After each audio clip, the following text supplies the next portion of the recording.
Bonjour, aujourd'hui j'ai pensé faire une petite vidéo sur la fonctionnalité Arduino as an ISP. Ça c'est la fonctionnalité pour utiliser un Arduino en tant qu'un in-system programmer. Pour débuter, je vous invite à aller lire la page du site web officiel d'Arduino là-dessus. En gros, ce que c'est que via les pins Master In, Slave Out, Master Out, Slave In et Serial Clock et le reset pour débuter, on peut utiliser un Arduino pour programmer des chips. Un peu comme c'est montré ici. Ici, on a le Master In, Slave Out, Master Out, Slave In et le Serial Clock. On peut utiliser ça et envoyer sur un autre chip à côté pour le programmer. Donc, si on en a plusieurs à faire, on pourrait le faire sur un breadboard comme montré sur le site internet de Arduino. Ou bien quelqu'un pourrait se faire un petit projet, prendre un board comme ça, dans la vidéo en haut à gauche, là, et mettre des chips et tout préfiler ça d'avance pour faire des Atmega 328 ou bien des AT-Tiny 2113, 2313, ou encore des petits AT-Tiny 25 ou 45 ou 85 là, à 8 pins. Fait qu'on pourrait faire du 8 pins, du 20 pins ou du 28 pins sur le modèle de CPU qu'on a. Ou quelqu'un pourrait aussi même dire je vais prendre un socket Zero Insertion Force avec un vrai shield Arduino et puis faire un petit projet avec ça pour éviter d'avoir à forcer trop sur son breadboard, à le faire plusieurs fois. Ou encore mieux, quelqu'un pourrait acheter carrément un produit qui fait déjà le job. Ça, c'est le One Byte CPU, de Omega One Byte CPU. C'est exactement ça. C'est un petit sheet qui permet de programmer les chips 28 pins, les 20 pins, et aussi les 8 pins, si on se prend juste dans la partie à gauche ici, qu'on peut tout faire avec ce sheet-là. Donc, pour utiliser mon Arduino en tant qu'un ISP, je n'ai qu'à brancher mon Arduino, le configurer ici. C'est un board Arduino. Je suis dans mon cas sur COM50. Ensuite, je m'en vais dans Files, Example, Arduino ISP, Arduino as ISP. Je l'ouvre et puis là, vu que c'est préconfiguré, je n'ai juste qu'à le uploader dans mon Arduino.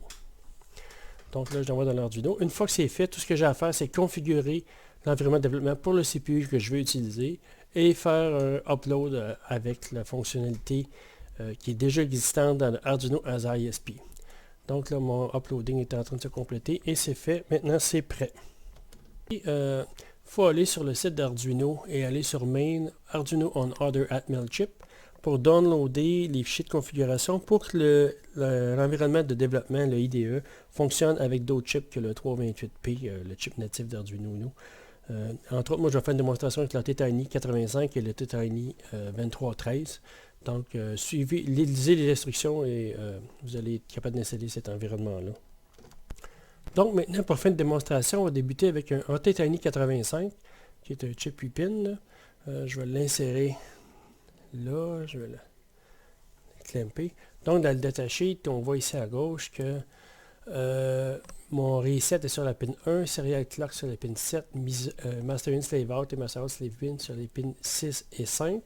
Dans notre exemple, on va le programmer et on va faire une simple fonction blink sur la pin 5 qui est le B0.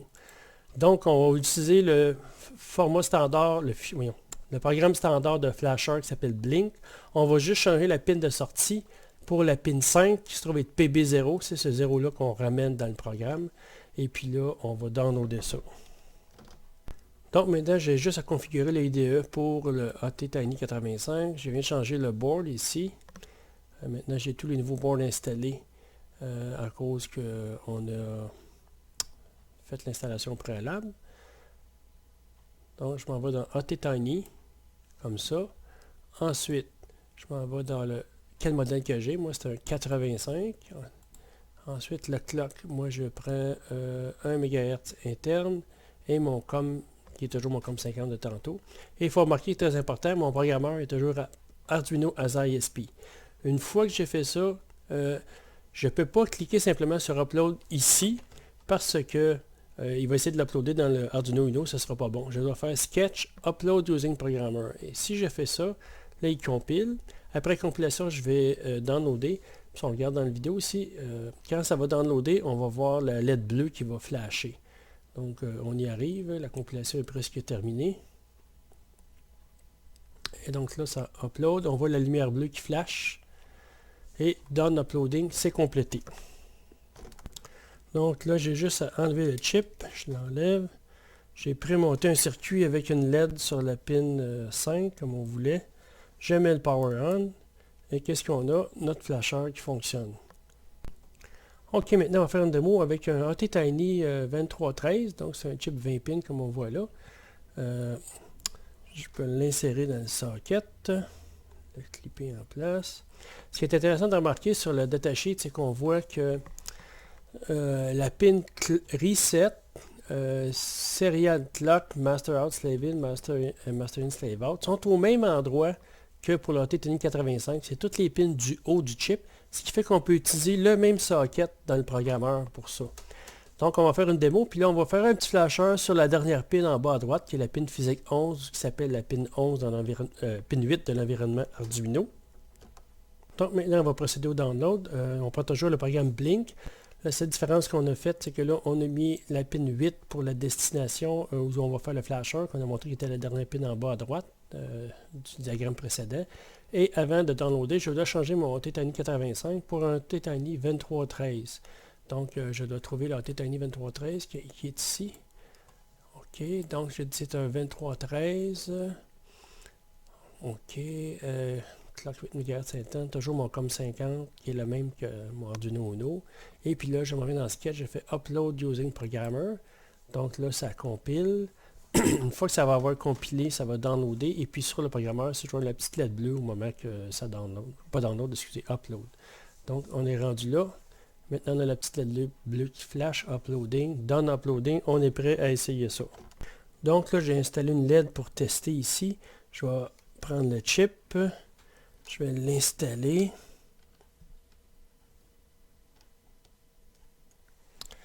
Et puis là, on voit que j'ai mis une LED sur la dernière pin en bas à droite. On l'a programmé. J'allume l'alimentation. Et qu'est-ce qu'on a? Un flasheur, comme on vient de programmer avec la fonction Blink d'un ATtiny 2313. Enfin, maintenant, pour le dernier exemple de Arduino ASA ISP, on va utiliser un chip Atmega 328P, qui est le même chip que sur un Arduino Uno, pour lequel on va faire flasher encore une LED, la dernière LED en bas sur la pin de droite. À droite, ici, ça va être la pin 15, qui est la pin PB1, comme on voit là. PB1, comme on voit ici, sur un Arduino Uno, ça s'appelle la pin 9. Donc, dans la programmation, pour la fonction Blink, on va appeler ça la pin 9. On va setter la pin 9 en output, puis on va faire le flasher dessus. Bon, maintenant, je prends mon chip Atmega 328P, qui est le même chip qu'Arduino. Là, c'est pas le même socket, parce que les pins Master In, Slave Out et Master Out, Slave In ne sont pas au même endroit, et Serial Clock non plus. Il y a juste Reset qui est à la même place, finalement. Donc, ça prend le deuxième socket, qui revient à refiler ces pins-là au bon endroit. Et puis là, je dois changer dans l'environnement de développement, ce qui était mon 2303 tantôt, pour un simple Arduino Uno, parce que c'est ça le chip que sur un Arduino Uno, un 328P. Et puis là, je suis toujours à COM50 comme tantôt, tout est correct. Donc, je peux aller faire directement Upload Using Programmer. Puis, très important de faire Upload Using as Programmer, sinon, ça va toujours envoyer dans mon Arduino qui est en dessous ici. Ça n'enverra pas dans le chip qui est par-dessus là. Donc, je fais ça. Ça compile, et après compilation, ça va uploader. Quand on va uploader, on va voir ici ma petite LED bleue qui va flasher. Et puis, on va avoir un autre test fructueux avec ATtiny. Là, je suis rendu dans le tap Upload. Ensuite, ça programme dedans. Done Uploading. On est prêt à essayer ça. Donc, maintenant, tout ce qui reste à faire pour tester, c'est d'enlever le chip. Je le sors. J'ai monté à côté les branchés d'alimentation, le cristal et la LED qui est préparée. Je branche là, la LED est sur la dernière pin en bas à droite. Comme on avait dit, je branche l'alimentation. Et qu'est-ce qu'on a? On a un nouveau flasher qui vient d'apparaître sur la dernière pin en bas à droite du Atmega 328P. Bon, dernière chose que j'aimerais mentionner. Ici, j'ai le programme Blink pour un ATtiny 85 2313. ATtiny 2313 Atmega 328P.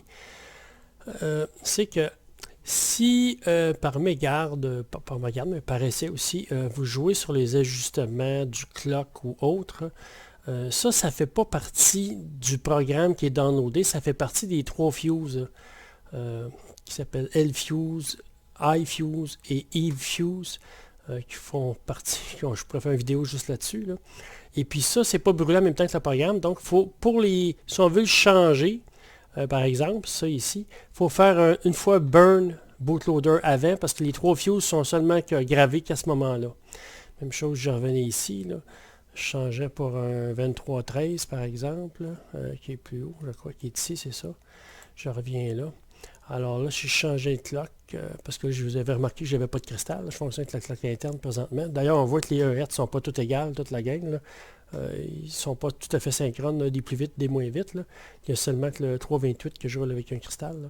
Fait que là, avant de downloader le programme, il faut faire une fois burn bootloader, puis ensuite on fait sketch upload using programmers. Juste pour finir sur les fuses, il y a plusieurs bons sites web qui expliquent comment que ça fonctionne. Et puis en particulier, pour ces 3 mots-là, il y a des sites web là, comme NGBedded Fuse Calc ou AVR Fuse Calc qui sont capables de précalculer pour vous c'est quoi les valeurs des fuses si vous voulez les pousser à la main dedans avec AVR Dude. Il pourrait aussi arriver que par mégarde, vous rentrez quelque chose de tout croche dedans et puis que ça fait planter votre CPU et il ne fonctionne plus. Dans ce cas-là, le seul moyen de les resetter, si vous ne serez plus capable, ça prend un reset high voltage. Il faut les resetter avec du 12 volts. Ça prend un autre équipement qui est différent. Il existe entre autres le HV Rescue Shield 2 qui est capable justement de faire des 28 pins, 20 pins et 8 pins, les 3 modèles les plus courants de AVR chez Atmel, de faire des resets, des fuses avec du 12 volts, ce qu'on ne peut pas faire par programmation normalement.